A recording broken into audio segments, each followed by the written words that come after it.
Food corporation of India. हमने एक उनको सुझाव दिया था कि हम टेक्नोलॉजी नेटवर्क खड़ा करें, रियल टाइम डाटा के लिए हम आग्रही बने।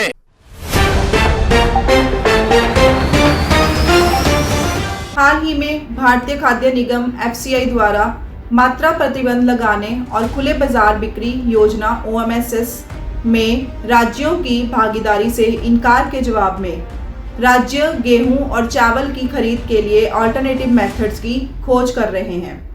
ओपन मार्केट सेल स्कीम क्या है? OMSS FCI द्वारा ओपन मार्केट में केंद्रीय पूल से सरप्लस फूड ग्रेन्स मुख्य रूप से गेहूं और चावल की बिक्री की सुविधा के लिए कार्यान्वित एक कार्यक्रम है।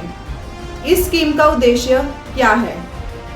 लीन सीजन्स के दौरान खाद्यान्न आपूर्ति बढ़ाएं, खुले बाजार की कीमतें नियंत्रित करें और इन्फ्लेशन पर नियंत्रण रखें। घाटे वाले क्षेत्रों में खाद्य सुरक्षा और अनाज की उपलब्धता सुनिश्चित कराना। सेंट्रल पूल से सरप्लस फूड ग्रेन्स की बिक्री की सुविधा प्रदान करना। इस स्कीम का इम्प्लीमेंटेशन और प्रोसेस क्या है? प्री डिटर्मिन्ड प्राइसेस पर स्पेसिफाइड क्वांटिटीज़ में फूड ग्रेन्स खरीदने के लिए व्यापारियों, थोक उपभोक्ताओं और रिटेल चेन्स के लिए FCI द्वारा ऑक्शंस आयोजित करना। राज्यों को national food security act 2013 NFSA के तहत वितरण के लिए OMSS के माध्यम से अतिरिक्त खाद्यान्न खरीदने के अनुमति देना। FCI national commodity and derivatives exchange limited के प्लेटफॉर्म पर गेहूं के लिए OMSS के लिए वीकली ऑक्शंस आयोजित करता है।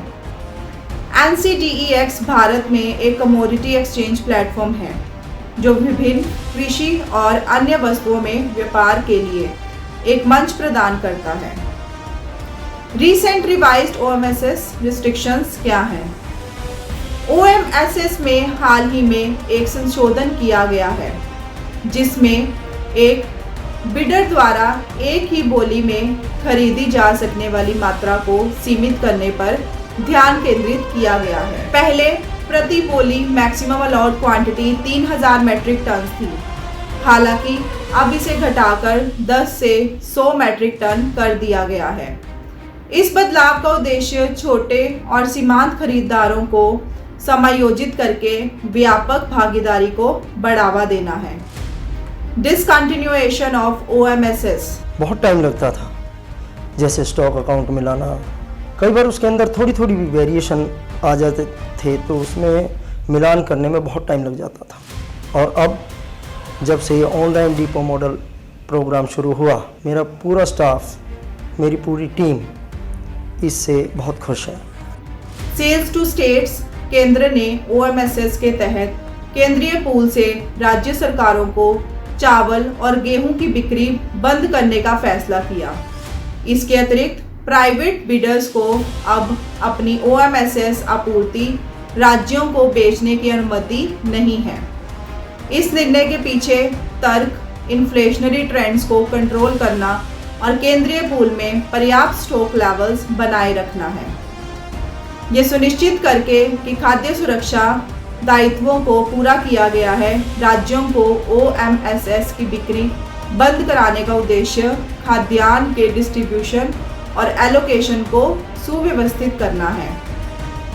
Now we will see how have the states reacted। Karnataka और तमिलनाडु ने केंद्र के फैसले की आलोचना की है। कर्नाटक ने समय पर उचित कीमत पर बाजार में पर्याप्त चावल खरीदने में असमर्थ होने के कारण गरीबी रेखा से नीचे BPL परिवारों के लिए अपनी मुफ्त अनाज वितरण योजना को अस्थायी रूप से बदल दिया है, जिसे अन्न भाग्य योजना के रूप में जाना जाता है, जिसमें लाभार्थियों को नगद हस्तांतरण शामिल है। योजना की आवश्यकताओं को पूरा करना। FCI के संशोधित OMSS प्रतिबंधों और राज्यों को बिक्री बंद करने के जवाब में राज्यों ने चिंता व्यक्त की है और गेहूं और चावल की खरीद के लिए वैकल्पिक तरीकों की खोज शुरू कर दी है। परिवर्तनों के उद्देश्य छोटे खरीदारों द्वारा व्यापक भागीदारी को बढ़ावा देना, मुद्रास्फीति को नियंत्रित करना और खाद्य सुरक्षा सुनिश्चित करना है।